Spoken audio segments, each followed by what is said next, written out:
J-Dog. Mike, it's good to see you. Week 2, wow, a lot of folks lost money in week 2. Who lost money in week 2? Mike, it was hard out there. All these upsets It was going on. hard. People did not think the Cowboys, the Lions, the 49ers, the I know. Ravens, and the Colts would all lose in the early window alone. Do you want to? Can I talk to you about the biggest excitement of the weekend for me? It was we went to dinner on Friday night with our mutual friend, and we were sitting down. We're like, hey, let's talk about our survivor pick. Our survivor pick, it's for $14 million. It's Circa Survivor. We want to win $14 million. That's our goal. And we're arguing, and I would say mutual friend is getting pretty hostile lately. He's getting like very aggravated at certain things. I don't know if it's the stress of gambling on his life or what's going on, but he's definitely like snappy with some decisions. And we were talking about going with the Ravens or the Chargers or many other teams, and he was pretty adamant about the Ravens. And I was so happy when the Ravens were knocked out of the Survivor contest this weekend. It was like such a relief. It's like, okay, I was right on this pick. It made me feel good. It's only week 2. We got 18 more weeks ahead of us if people survive. But I will say, right now, at the Circa Survivor, there is now, I think 60% of the people were knocked out. I have the thing right here. There are 4,685 entries remaining. It started with like 12 or 14,000. And it's a winner take all prize. Our current ticket right now, today, if Atlanta does not win, because there's still a few people on Atlanta, and the Eagles. Right now our ticket's worth $3,000. So in 2 weeks, we, tripled our value in our ticket, and now we're at $3,000 ticket value. So if more people get knocked Can out. you sell that right now? Is that worth $3,000? I mean, yeah, I guess you could, but it would feel kind of dumb to sell it right now. But you could definitely sell that ticket. And a lot of people, I think another 34% were on the Ravens. No one thought the Ravens would lose to the Vegas Raiders, and everybody was wrong.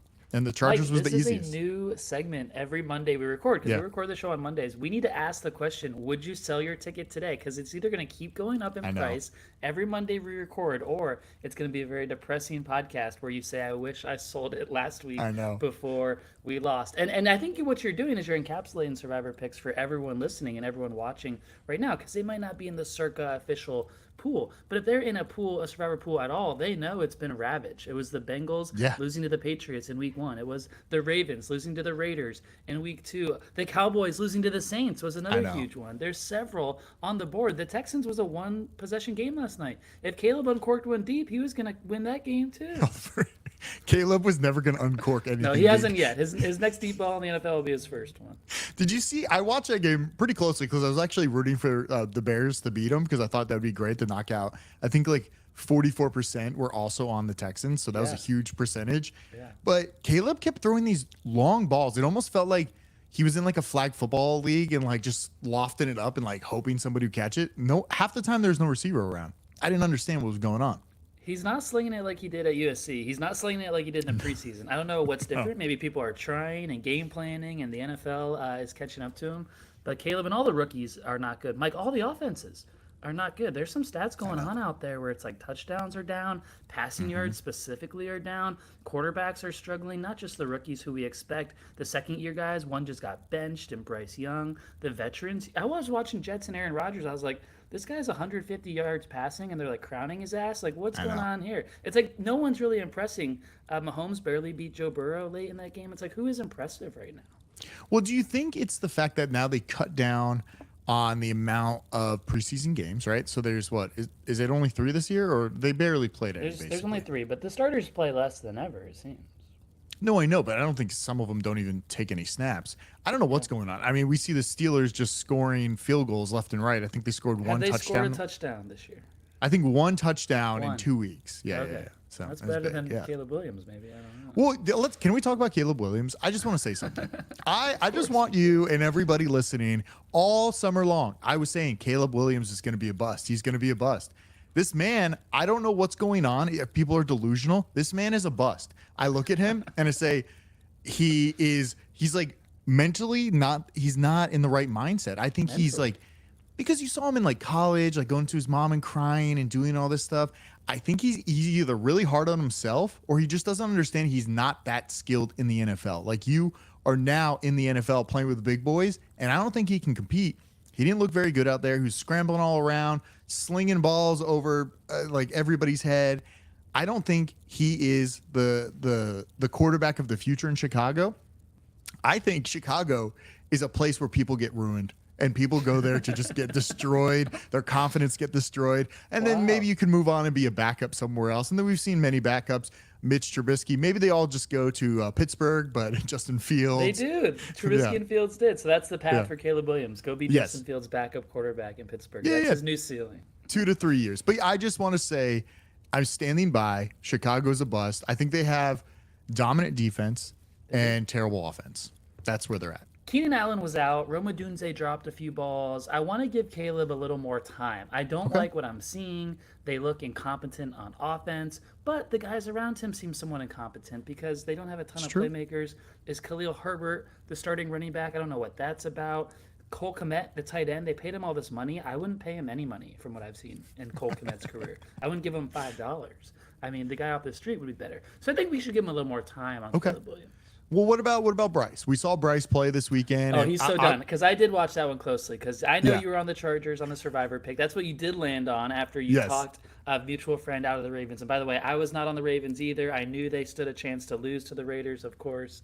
I was not on board with that at all. The Chargers-Panthers I watched because I was in a hotel room on Sunday, Mike. And when you're in the hotel room, Red Zone isn't available, DirecTV isn't available. I had the local game. It was Chargers-Panthers. And so what a treat on the TV to have to watch that game. A team, the Chargers, who don't want to be aggressive on offense and just run the clock out. And a team, the Panthers, who would do anything to be aggressive, and they literally can't. Bryce Young looked like a little person playing quarterback in the NFL. He looked like a person much smaller than everyone else on the field. All of his passes, he was like, even like before he would pass, he would like pick his chin up a little bit. That's what I'm doing right now, picking my chin up just to see above the line of scrimmage. Because when he's naturally in his pocket, even though he drops back 5 steps, he still can't see over these guys. All the completions were at the line of scrimmage on screens or dump offs, nothing down the field. That guy is so done. That guy might not make it in the USFL next year. I don't know where he goes. I hope he got an education at Alabama. I hope he has a career, a professional career in front of him, because he's going to need to do something for the next 50 years of his life that's not NFL. Did you see the quote that came out that said he was very surprised at the benching, and people close to him were very surprised that they benched Bryce? People close to him should have been telling him different things. It sounds like Biden's inner circle the day after the debate. Like, dude, let's let the guy know what's going on around here.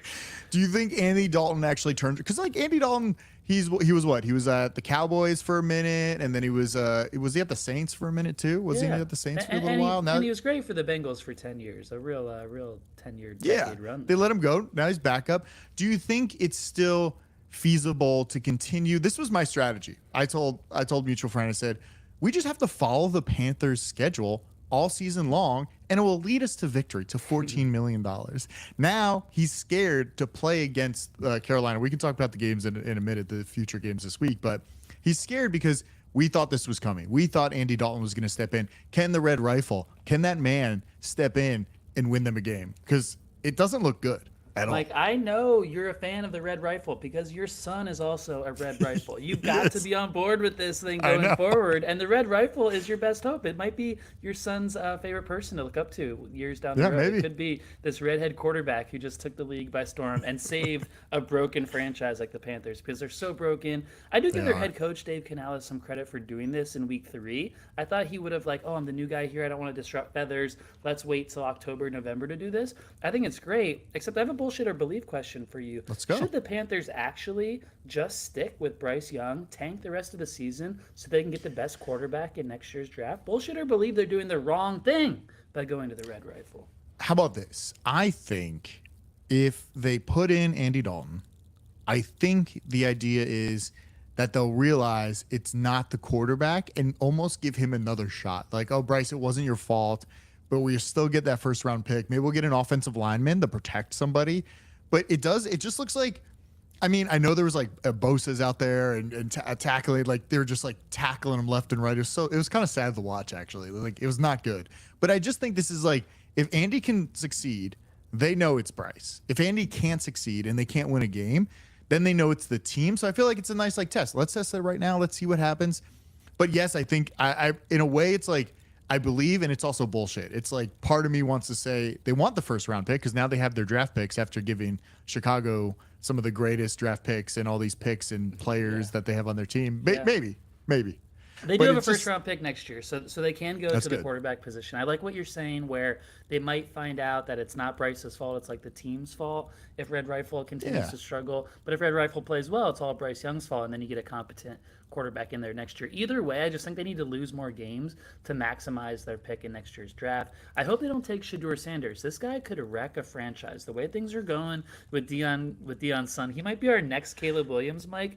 This guy, did you know he would not shake hands with the quarterback of the saw. team he beat this weekend because the guy was talking trash on Instagram Live after? It's just another bad look for Shador. Apparently the band can't play the normal Colorado touchdown song when when Shador Sanders scores a touchdown. Deion Sanders makes the PA system play his rap song that Shador actually raps himself. So when I talk about ruining a franchise, much different ways than Bryce Young is ruining the Panthers, Shador Sanders might be next. I don't want to defend him, but I will say this is an entertainment sport, right? And I think these guys that go out of their way, either they are actually delusional and crazy and force these things on people, or they just have like a really good team. They're like, look, just do this. It's going to make you look a little crazy, but this is great press. Like, how much is Shador making this season off NLI? Like, and whatever it is. Like, he's going to $2 million. At least, right? Like he's flashing his flashy watch around, not mine. This is just an Apple Watch, but like he's flashing like a $60,000 watch on the sideline. So I don't know. I mean, part of me is like, I hate it, but this makes sense. I don't think Caleb was like that in college. He wasn't like as flashy. It was just, he almost had this cockiness to him that wasn't appealing in a weird way. So you think Shador Sanders, his confidence will promote him to play better in the NFL? No, I think it will be a great quarterback for some jerseys. He's a hype machine. You want hype machines right now, right? You want people to go to your stadium.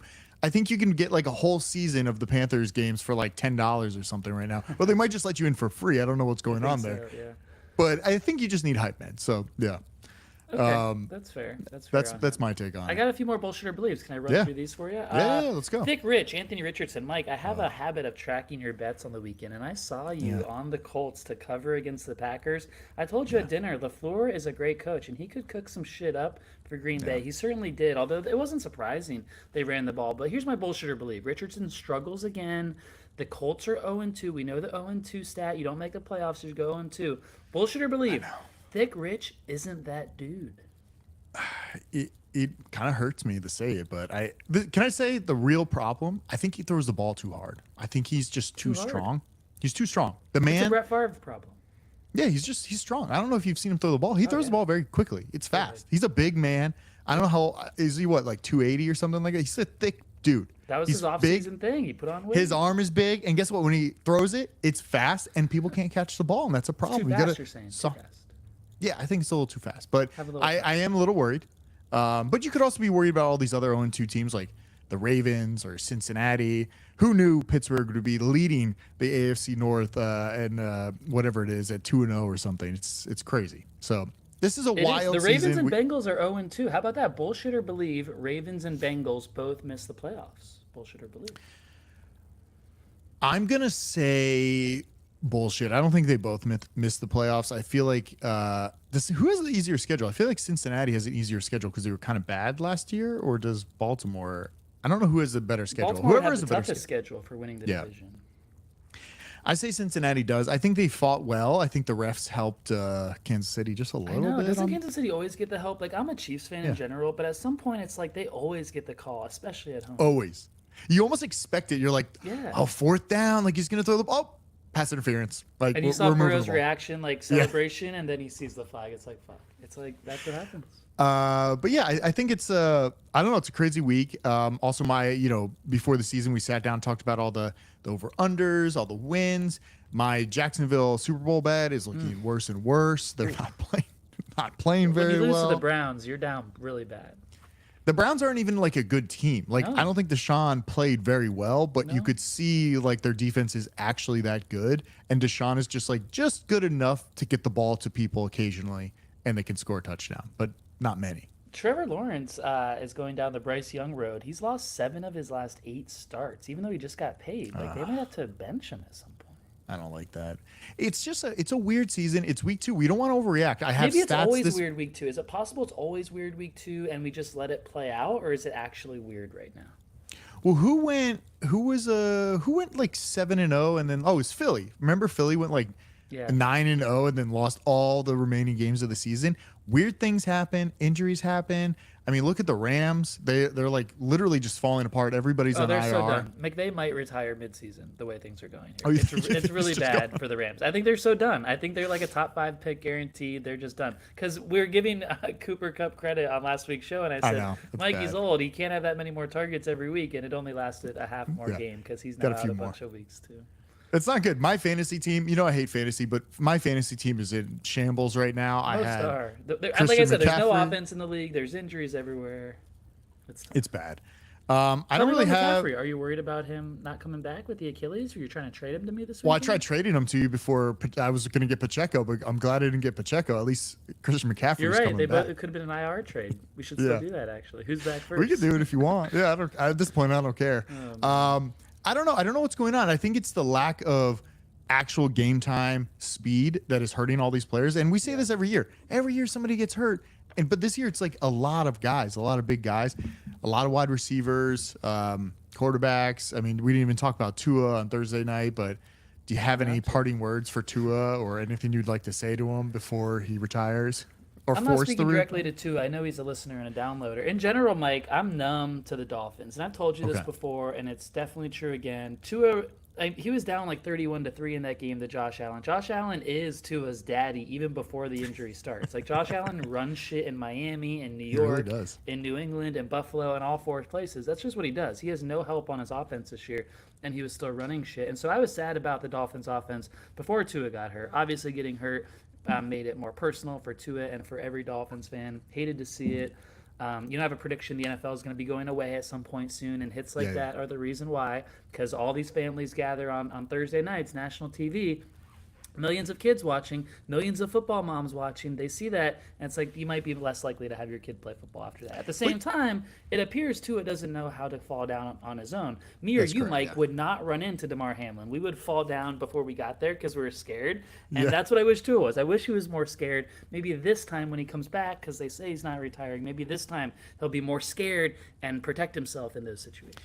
Well, it's weird that even Caleb Williams, you saw those in the whatever it's called. What's the HBO show? I can't. Hard Knocks. They were like showing him how to slide. Like, here's a little slip and slide. Practice your slide. Do the slides. Like, this is what you need to do. This like stay in the NFL. But you could see it into his face, like that turn and like the little crunch of the face, and he's going in. And it wasn't that hard of a hit. It didn't look like anything.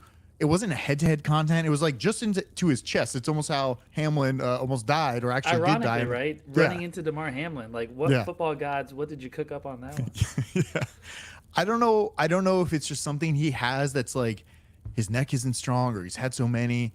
But in a way, you almost want him not to be cleared because then he gets the money. If he's cleared to go play and he does it again, does he actually get the money? Can they remove that clause? Like, kind of sucks. Like, you want him to go out there and play again, but you're also worried. Like, you're very fragile, and we need you to stay healthy so we can win some games. And I don't know if your boy Skyler is going to do any good for Miami. Skyler looked like a lunk, just like a guy who came out of the gym and started Yeah. throwing passes, and it looked like he'd never thrown a pass before, and it was that bad. Unfortunately, he's actually started a playoff game for the Dolphins 2 years ago, so he does have experience. He's been They there a added while. Tyler Huntley today, Lamar Jackson's backup. I think that's a great backup, by the way. I think he Really? could be the starter of your team. I thought he was really good when he backed up for Lamar. He's like mobile. He's got the same like skills as what Tua has and Lamar has a little bit. I think he's a great pick. Did you know he made the Pro Bowl last year, which is so weird? Lamar missed a bunch of games What? last year apparently during the season, and then Huntley Oh. made the Pro Bowl. I didn't even know Interesting. that myself. It's Pro Bowl. I think it's a great pick. I mean, it's great. I thought you guys were gonna get Russ, which wasn't as exciting, but Huntley's I'd great. rather be on Russ, actually. So the Dolphins are 1-1. You picked the Dolphins to win the division. What if Tua comes back? So we got 4 games and a bye. What if he misses Okay. 5 weeks, comes back? Are we okay, or are we dead? I think if you start Huntley, I could see you guys winning a few games. I don't know your schedule. I guess I could pick up the schedule At for you Seattle guys. this week, that's tough. Okay, all right. Seattle, I don't know. They almost looked lost to whatever it's called. Yeah, Seattle's like the worst 2-0 team out there, right? Seattle, yeah, 100%. They're the worst 2-0 team, I think, because they're not real. So wait, week Where are we? Why am I Week 3, last year's Dolphins schedule? at Oh yeah, so Seattle. week 3. Okay, we got Seahawks. Then we got the Titans. Oh, Monday night. Then we got New England, and then you have a bye. I think those are all winnable games if Huntley can. Bye. Yeah, bye is definitely a winnable week for sure. Who knows? They probably won't win the division. The Bills looked pretty No. good even without Stephon Diggs and company. Yeah, they look good. Do you want to talk picks and Survivor picks this week? And I want to get to that. Just a few more recaps from the weekend. Can we just recap Yeah. a few more Yeah, things? give me One more. is a funny tweet I saw. I know you would love this. Jerome Ford, Browns running back. This is a quote from the beat reporter. Jerome Ford said, Jameis Winston calls a play in the huddle like he has a surprise to tell. I love that so much. Just random, but I just love it. We need more Jameis content. We need him to start know. for the Browns. We're getting closer. He was coming in on QB sneaks. He was successful Oh, he every time was? he did it. Oh, So I I didn't see need a that. little more Jameis in Cleveland. Can I suggest something to NFL Red Zone or NFL scheduling? Don't have 10 games. You're giving I know. Scott a heart attack going through every game, trying to catch up and show us all the plays, and the you couldn't see it all. I like a good 6 or 7, so we have a little time on each game. I can see what's going on. 10 games. Too many games. Add some in the afternoon. There's 3 games, and I will see commercials. They're not adding more in the afternoon because they want to keep those big games like yesterday's Chiefs Bengals. They want to keep them without many games going on, so that game gets a big number. So they're never going to satisfy us on the West Coast with the 1 o'clock Pacific, 4 o'clock Eastern games. But maybe that'll be a good thing when I move east pretty soon here. I could be getting 1 o'clock football. All the good games are on at 1. Maybe that's a good. You're thing. never going to stay up to watch the late night games. I'll man. never see the end of a primetime football game No. ever. Like if it's Ever. close, I'll wake up in the morning and figure it out. Never see the Emmys finish either. You'll never see anything end. I on know. these guys. That was cool with all those games going on at once. But once the buys start, that won't happen again. Yeah. Either. Another takeaway from the weekend: a quick J-Dog takes on for another Love one it. of your boys, a team that's 1-1 but might be 0-2 if they played a better Week 1 opponent. Someone who is not ready to be a quarterback in the NFL. Is Brock Purdy on the San Francisco 49ers. That man is struggling. That man is turning the ball over. That man is not getting it to his targets on the outside of the field. That man, without Christian McCaffrey, take a step back. It's a very average pedestrian offense for the quote-unquote best team in the NFL. So I think the Niners need to maybe look around before they pay Brock Purdy and say, hey, who else is out here this year? If we're going to make a playoff run, this year I'm talking about, not next year, this year, Yeah. they might need a quarterback to actually have playoff success. I don't know if I believe that, but I do think your boy Sam Darnold, your prediction of the summer Thank is really, Thank you. it's like you planted something in J.J. McCarthy's knee just so you could go out so your Sam Darnold thing could take off. Sam Only Darnold I is planted thriving. a prop bet on the Vikings at some point in the summer. That would have been even better. You should have. That would have been great. But yeah, you didn't do that. Sam Darnold's looking good. He's beaten teams. He's 2-0. He's looking great. I think it's a great start for him. And who knows? They could win that division, right? Because all the other QBs are out of there. Well, not all of them, but I think Green Bay is. A lot But of them. It just shows coaching matters. When you're in a McDaniel or a McVay or an O'Connell offense, you can kind of suck and still look okay. And then coaching matters on the flip side. If you're the Panthers, if you are Mike McCarthy, you can't make Dak look good no matter what the hell you do. And that's just we how always bad knew coaches Dak work. was a fraud. So good thing he got his money. I didn't think they would lose at home to the Saints. That was one of the bigger shockers. I may have been pushing Cowboys and Survivor pick at dinner on Friday. Do you remember we were talking about over-unders in the summer? You guys can go back and listen to that episode. But I talked about the Saints winning the division. And you asked me, what about the Saints do you like? I said, I don't know what's going on there, but I heard just good vibes. That's all I heard. And it looks like good vibes are rolling in New Orleans. Like they're having a great time. Derek Carr's doing the Michael Jackson dance, and they're having fun. Kamara's getting 4 touchdowns. I It's a can't great. pinpoint it because it's Carr and Kamara and Olave and Shahid, and they've all been there like for 5 years. So I don't know what they've been waiting for at this point to like turn it on in 2024, but they are. And apparently there was a stat yesterday. I don't think it finished the game, but there, at one point Derek Carr led the Saints on a scoring drive every possession of the season until I think late in the second half yesterday against the Cowboys when they let up a little bit. So they're on a roll. I don't know if it continues. They have a new offensive coordinator. It's literally the only new thing I can find about their team. So maybe all credit to him, coordinator of the year. It's Gary Kubiak's son from back in the day.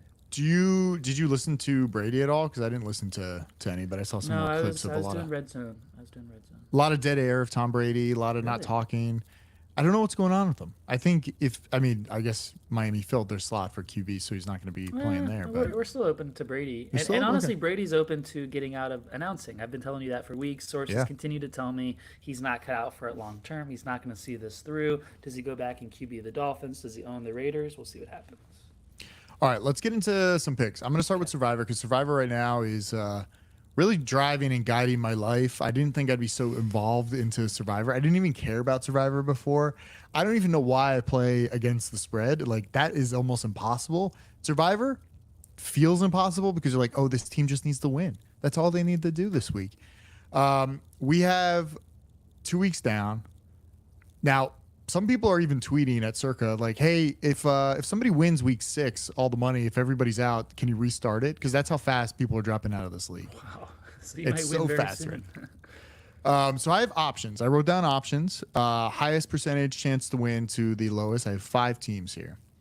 My first. Do you want me to start? Let me start at the lowest and see where your thoughts are. This is your least confident of your 5. You're going to get to your Least confident of my 5. I have the Jets at home. Stop. playing New- Stop. You cannot, after what I saw from Aaron Rodgers against Tennessee, there's not one team other than the Panthers you can tell me they're playing and be okay with this. So if they're not Okay. playing the Panthers, we're crossing them off.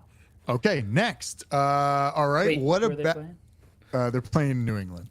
Cross them off. That's Thursday night. That's really soon. Yeah. Oh, I didn't think about that. I don't want to play Thursday night games. All right. What about the Bills at home playing Jacksonville? Dicey. I like it because the Okay. Bills are coming off a long layoff. The Bills are 2-0. Are they due for a letdown? They might be due for a letdown. You might need to look ahead on the schedule to see who they play the next week. Make sure it's not a big game that they could be looking ahead to.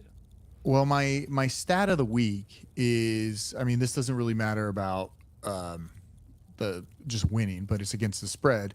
But there are teams, 0-2 teams, against a winning team. They're 62% against the spread. That's just from the manifesto. We have a lot of manifesto stuff this Because week. we're still overreacting on the first 2 weeks, I think. Yeah, so I'm not really sure. So this stat is from 2010. 0-2 teams against non-0-2 teams are 59 against the spread, and then there's other stats, like you can mix the Cowboys in there. There's a whole bunch of random stuff. But the Bills scare me just a little bit because Jacksonville needs this game like no other, and Bills have won a game, so they're okay. They're feeling good. So I don't know. This was the confidence here, so that we have the little data thing. It tells us 78% chance of the Bills winning the game. Pretty high. But we get a little higher. The next game, Browns at home playing the New York Giants. How do you feel about that one? Listen, I don't like the Giants at all. I made some money off you in week 1 by betting did. against the Giants. Daniel Jones continues to do terrible things. Yesterday, I saw something where the Giants scored 3 touchdowns and lost to a team that scored 0 touchdowns. In the history of the NFL, going back a long ways, that happened one other time ever. Ever. One other time. That's how hard it is to do. That's our New York Giants of 2024. So do you think the Browns and their defense is a confident pick this week? Because every game up here I'm about to say, I am not confident in any of these teams I want to pick. You're not giving me any layups so far. The Bills, I like No. the idea of them. I like the idea of a home team on Monday Night Football. I Yeah, like all that. That's not good either. And That's the not Browns, no, I can't trust Deshaun Watson for your Survivor pick. No, I can't imagine watching you watch that game. No. Oh my God, that'd be so terrifying. All right, what about the Carolina Panthers in Vegas? And we're playing Vegas, not Carolina. We're playing Vegas here. For sure. Yeah. Who What do you are the think? Raiders? Are they the team that got blown out by the Chargers, or the team they went on the road and beat Baltimore? It's like you could go either way. I don't know. You go either way here. We know who the Panthers are, but we don't because Red Rifle hasn't played for them yet. And so I agree That's with what's mutual scary. friend being a little scared of Red Oh, he's already Rifle. off. He texted me right when the announcement happened. He said, we're off Carolina. Especially because Vegas, they might be bad too. We really don't know. But does that mean Baltimore's bad? You can have all these webs of okay, well, if Vegas beats them, that means Is Baltimore's Kansas really City also bad? Is Cincinnati? Maybe. Because Cincinnati's bad, and they barely beat Cincinnati. There's a lot of I know. webs. All right. What about my most confident pick here? We have the Cincinnati Bengals at home playing Washington. Long pause. That's your most confident one. An 0-2 Most Bengals confident. team against 0-2. Commanders are 1-1. They got a win yesterday against the Giants, the aforementioned Giants. If you're gonna bet against the Giants or bet against the Commanders, I'd say go against the Giants more so.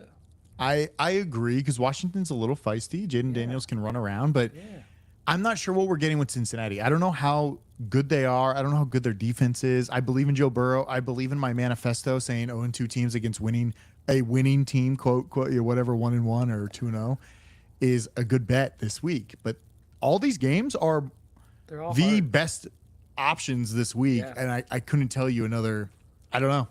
Because this really past tough. week there was all these easy games and people lost the easy games. So imagine what they're going to do on the hard games. He might really be restarting Survivor pools in week 4 after this crazy slate. I don't know who I'm most confident in there. Maybe who are the Giants playing? Is it the Browns? You said the Browns. That one seems the best because you get the D. You got the defense in there. But you're betting on Deshaun Watson with your whole life. That's crazy. $14 million. Yeah, that's crazy. I know.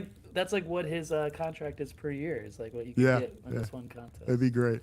I mean, it makes me uncomfortable. It makes me very excited to think that if we actually won this, how crazy that would. I think I'd retire from gambling because I don't think I'd ever win any more money than what I would win if we actually won this Survivor pool. And listen, we have no like models or anything like that. It's like guts and like internet data we're finding, and that's all we're doing. And who knows how far we can make it, but it's thrill every week. I feel like I got thousands of dollars on the line, millions of dollars on this one game, and it's the best game I want to watch all day. It's great. Until it's close, which it seems like has been happening lately. Yesterday, Sunday, you had the Chargers out early. You didn't have to sweat it. Oh, yeah. I started watching the Ravens game, praying they would lose, and just it did happen. It was it felt so good. So do you now do you have picking power over Mutual Friend after he was supporting Ravens? Do you get the first pick every week? I don't think so. I think, like I said, he's getting a little feisty these last few days. He's like snapping quickly. I don't know if you noticed that at dinner. He kind of snapped when I told him don't double dip. He's like snapped. I'm like, all right, Tony. But yeah, we just got to calm him down. I got to ease him into it. I think his blood pressure is up. He even told his wife he was exhausted. He couldn't gamble or watch anything afterwards because it's a lot. It's a lot for him. Steelers and $1 million on the line. It's a lot for his blood pressure. We know with a heart attack meter on that guy, you can keep an eye on things. It gets high. A lot of highs and lows. I also have picks too. If you want to talk like against the spread, I know what do you like early on? Because you didn't have a great week last week. I think you were 2-3, right? That was better than most of the league. Most of the league went like 1-5, 1-4. It was pretty bad. At least the guy at the top, Mr. Jackie Shapin, did not go 5-0 again. Thank God. 4-1 though. He's not, I know. It's a crazy run. I don't understand what's going on. Bad gamblers are winning. We can't let that happen. I'm coming back this week. Last week was tough. A lot of bad teams won. A lot of good teams lost. I'm starting here. I'm fading your Miami Dolphins. I'm taking the Seahawks -5.5. They're in Seattle. They're at home. Miami. It's a long way to travel. So I'm we saw thinking the Florida Seattle Panthers in the Santa Cup Finals. They were struggling with that flight, right? It's a long flight. Time change. It's not good. Yeah, that line is not big enough. That should be 7 or 8 by the end of the week. We'll see what happens. Now this one, I felt like this is where I got to go sharp on it. You got to like play the number. Do you think playing the Rams at home, playing San Francisco, a division dog at home, division home dog, playing San Francisco and getting 7 points at home, do you think this is a bet you would make? The Rams are so done. When you look at their injuries, it's the whole team, Mike. It's all the starters on both sides of the ball. It's the playmakers. It's the offensive linemen who you count on. It's defensive playmakers. Aaron Donald's not walking through that door. Their number one receiver is Robinson, Tutu Atwell. I have no idea. Tutu? Who are these guys? They can't be number one receivers. Not even Tyler Higbee's there anymore. Who's going to catch any passes? You cannot bet on the Rams, whatever you do. The next one, this actually makes me, because I thought about the Survivor and the Pick'ems in separate times of the day. And looking back, I picked Cincinnati -7.5 against Washington.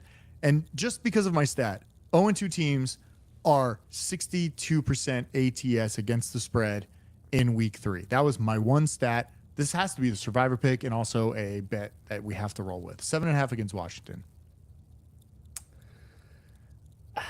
You don't bet big favorites like that. I don't know. I know. It's a little bit against the manifesto. You don't love that. Burrow, for me, I know it's not a week 1 thing. For me, it's a September thing. So before you go bet on him on September 20th, just know that I don't think he sees the field well till October.